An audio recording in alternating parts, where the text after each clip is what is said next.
I'm Todd Kosmerick, the University Archivist at NC State University.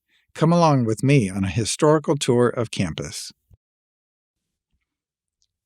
Here we are at the Court of North Carolina. This beautiful court has served many purposes since its founding. In 1889, the court was a pasture for the school's cows. By the early 1900s, Winston and Tompkins Halls and the 1911 building were built, and the cow pasture was removed. The borders you see today were finalized with the construction of Poe and Caldwell Halls in 1971 and 1981, respectively.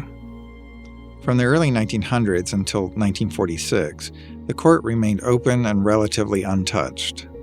Then the campus saw a huge increase in student enrollment as part of the GI Bill of 1944, which funded college expenses for World War II veterans.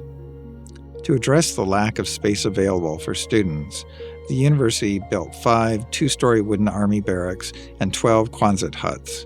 The huts were placed on the court and served as temporary classrooms, and they could fit 40 to 45 students each.